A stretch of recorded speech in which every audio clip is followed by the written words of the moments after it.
রাসূল বলে গেছেন যে যুবক যারা ইয়াং ম্যান যারা জীবন ভর দুনিয়ার কাজ করেছে, সময় মতো মাহফিল এসেছে, হাইয়া আলাস সালাহ বললে মসজিদে চলে গেছে, নিজের গুনার কথা মৃত্যুর কথা মনে করে কেঁদে কেঁদে গোপনে চোখের পানি ফেলেছে। এখানে দুইটা নিয়ামত। একটা নিয়ামত হলো আল্লাহর হাবিব সরকারে মদিনা তিনি বলে দিয়েছেন, বন্ধু কেউ না কোনো মানুষ যদি মাসির মাথার সম পরিমাণ একটা ফোঁটা চোখের পানি যদি কেউ চোখ দিয়ে ফেলে আল্লাহ রাব্বুল আলামিনকে ভয় করে, আল্লাহর হাবিব জানিয়ে দিয়েছেন তার জন্য জাহান্নামের আগুনটা পুরো হারাম হয়ে যাবে। আর আপনি মাহফিলে এসেছেন, আল্লাহ রাসূল আল্লাহর ওলি আহলে বাইতের গল্প কোরআন হাদিস থেকে তাদের জীবনী শুনেছেন, অন্তরে ধারণ করেছেন, লালন করেছেন, বাস্তব জীবনে বাস্তবায়ন করেছেন। আমার নবী বলেছেন আল হাসান ওয়াল হুসাইন সাইয়্যিদা শাবাবি আহলিল জান্নাহ। আমার নবী বলেছেন Imam Hasan and Husain are the leader of younger people in Jannah. যারা কলেজ ইউনিভার্সিটিতে তোমরা পড়ো স্টুডেন্ট, তোমরা জানো, আমার মাইকের আওয়াজ যারা শুনছো তোমরা দূর থেকেও বুঝতে পারবে। আমার নবী বলেছেন ইমাম হাসান হুসাইন দুই ভাই ওই নবীর প্রেমিক যুবকদের জান্নাতে সরদার লিডার হয়ে যাবে। এখন আপনারা মুরব্বীরা যদি প্রশ্ন করেন, বলে হুজুর ওই যুবকদের ওয়াজ তো আপনি করে ফেললেন, নবীজি একটা ফয়সালা দিয়ে গেছে, আমাদের ফয়সালা কি গো? আপনাদের ফয়সালা হলো আল্লাহ রাব্বুল আলামিন তিনি জানিয়ে দিয়েছেন যে মুরব্বীর আল্লাহকে ডাকতে ডাকতে নবীর প্রেমে পড়ে রে, চোখের পানি ফেলতে ফেলতে বন্ধু চুলগুলো পেকে গেছে, দাড়িগুলো পেকে গেছে, সবগুলো সাদা হয়ে গেছে, কিন্তু আল্লাহ রাসূলের গোলামি ছাড়তে পারে না। ওই দাড়ি পাকা মুরব্বিগুলো কি আল্লাহ রাব্বুল আলামিনের জাহান্নামে দিতে আল্লাহর শরম লাগে? জোরে জোরে বলেন না সুবহানাল্লাহ। বলো হুজুর আমাদের প্রতিনিধিত্ব কে করবে? আপনাদের প্রতিনিধিত্ব করবে বন্ধু হযরতে আবু বকর সিদ্দিক। জোরে বলেন না সুবহানাল্লাহ। আবু বকর সিদ্দিকের কথা বলা থেকে রাগ করেছেন? কথা বলেন না কেন? আমার দিকে তাকান। আল্লাহর হাবিব একদিন এক হাতে ধরলেন হযরতে ওমরকে, আর এক হাতে ধরলেন হযরতে আবু বকর সিদ্দিক রাদিয়াল্লাহু তাআলা আনহুকে। ধরে দুজনকে নিয়ে নবীজি মসজিদের দিকে রওনা হলেন, আর বলতে লাগলেন, রে বড়ই বড়ি গ্রামের মানুষ, ও বের কি হুজুর মাজার সংলগ্ন ভাই বাবারা, আমার মা বোনেরা, আমার নবী বলেছেন আজকে আমি যেইভাবে এক হাতে আবু বকরকে ধরেছি আর এক হাতে যেমনি ওমরকে ধরেছি, আজকে এইভাবে ধরে মসজিদে প্রবেশ করেছি, কাল হাসরের দিন আমি দুইজনকে এইভাবে ধরে তাদেরকে নিয়ে জান্নাতে যাব। তাহলে আবু বকর সিদ্দিক রাদিয়াল্লাহু তাআলা আনহুকে পেয়ে আপনি খুশি না বেজার? আরো জোরে বলে। আজকে যে মাহফিলটা হইছে এখানে মিলাদ হবে কিনা? জিকির তো ইচ্ছা মতো করলাম, কথা কান না কেন? জিকির করে কে কে খুশি হইছে? দুই হাত তুললে দেখাইতে হবে তোমারে, সোজা একদম স্ট্রংলি নারায়ে তাকবীর, নারায়ে রিসালাত, পবিত্র ঈদ মিলাদুন নবী জিন্দাবাদ জিন্দাবাদ। জোরে করুন না মারহাবা। আর জোরে। আপনাদেরকে আমি যত দেখছি ততই আমার মানে ভালো লাগতেছে, এটাই হলো প্রেম। সুবহানাল্লাহ বলেন না? আর জোরে। আবু বকর সিদ্দিক রাদিয়াল্লাহু তাআলা আনহুকে পেয়ে আপনারা খুশি না? কথা বলেন না কেন খুশি না? আবু বকর সিদ্দিক রাদিয়াল্লাহু তাআলা আনহু তিনি জানিয়ে দিয়েছেন নবীর প্রেমিকেরা, আজকে যদিও এটা ইসালে সওয়াবের মাহফিল, যদিও নাম দিয়েছেন ইসালে সওয়াবের মাহফিল, এখানে নবীর প্রেমের মিলাদ হবে, দাঁড়িয়ে কিয়াম হবে, সালাতু সালাম হবে, হবে কি হবে না? বন্ধু তোমরা সবাই শোনো গো, আমার আবু বকর জানিয়ে দিয়েছে রে যে এই মিলাদুন নবীতে 1 টাকা খরচ করবে নবীকে ভালোবেসে, সে আমি আবু বকরের সাথে জান্নাতে বন্ধু হয়ে থাকবে। আর যারা বলেন না সুবহানাল্লাহ। বন্ধুরে আমার, ইসলামের চতুর্থ খলিফা হলো হযরতে আলী।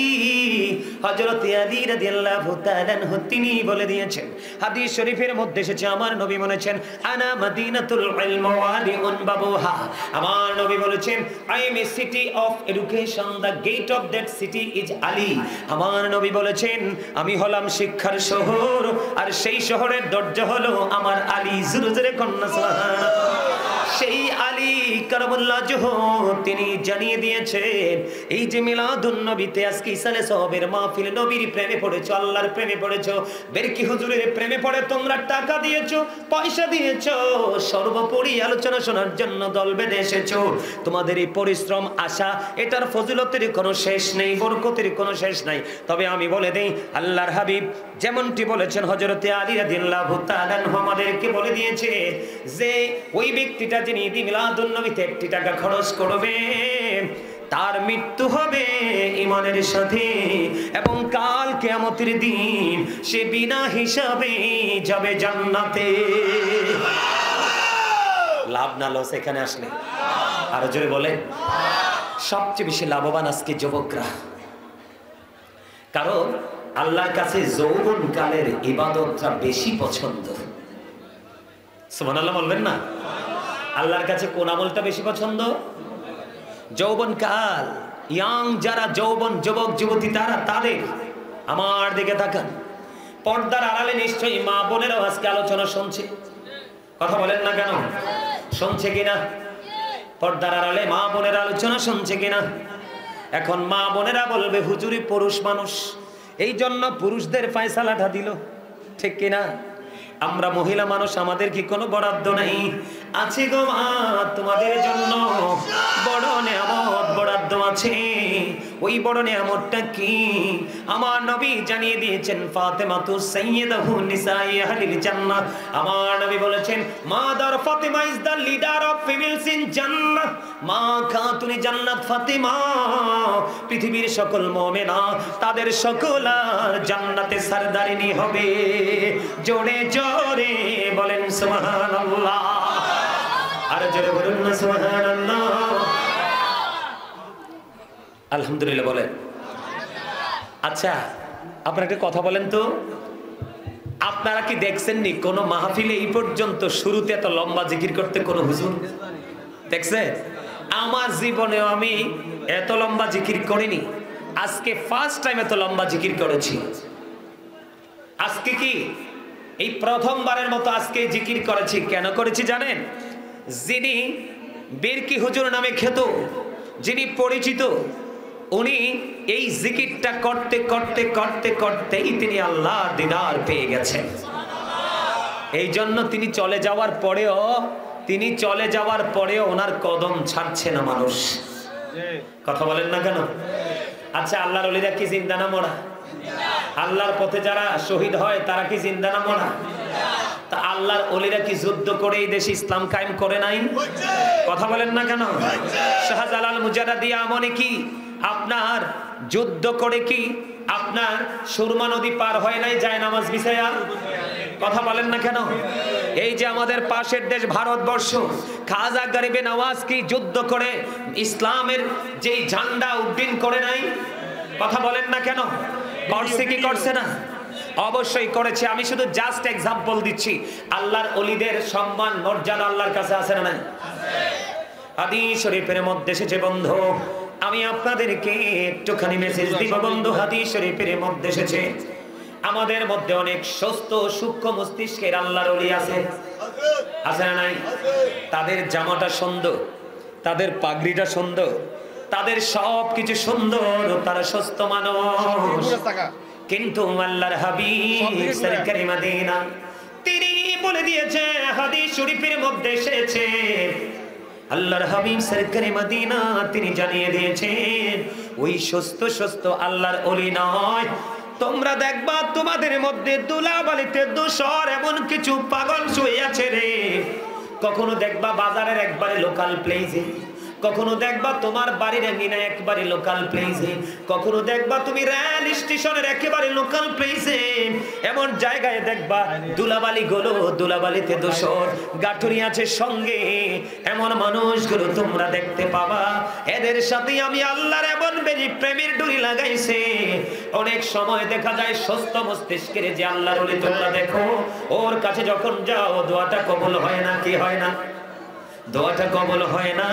ওই রাস্তার পাশের ধুলাবালিতে দূষণ ময়লাযুক্ত ফকির যখন আমি আল্লাহর কাছে দরখাস্তটা করে, আমি আল্লাহ একটা সেকেন্ডের জন্য তার দরখাস্তটা ফিরাই না, সঙ্গে সঙ্গে তার দরখাস্ত আমি কবুল করে নিই। জোরে জোরে বলেন না সুবহানাল্লাহ। আমি কি আল্লাহর ওলিদেরকে নিয়ে একটু আলোচনা করব? যেহেতু আল্লাহর ওলির দরবারে আসছে, একটু আল্লাহর ওলিদেরকে নিয়ে কথা বলা লাগে না? এখন তো আমাদের দেশে অনেক মৌলবী বের হয়েছে, আল্লাহর ওলিদের অস্তিত্বকে মানতেই চায় না। আছে না নাই? আপনারা দেখেন কি দেখেন না? আপনারা বলেন, এই বাংলাদেশের জমিন ইসলামের ঝান্ডাটা তুলেছে কে? আল্লাহর ওলিরা। হ্যাঁ, আমি মানছি কিছু ভণ্ড তো আছে, আছে না? আপনাদের এই সমাজে বড়িমুড়ি গ্রামে সবাই কি শিক্ষিত?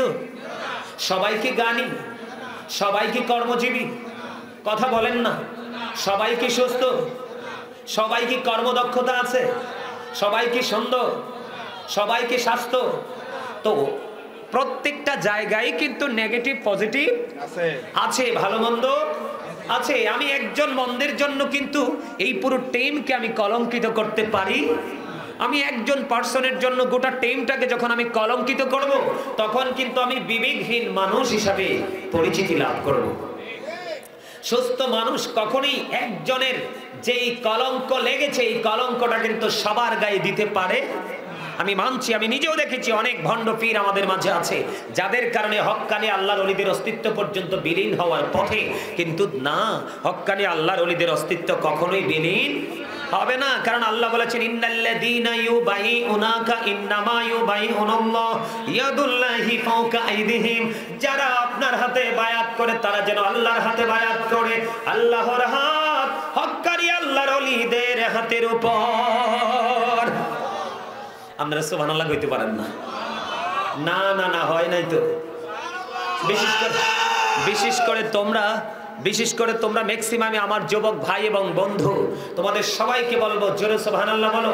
তার কারণ হলো, আমি বলি তার কারণ বলবে এই জন্য, আল্লাহ রাব্বুল আলামিন বলে দিয়েছেন, remember me then I will remember you.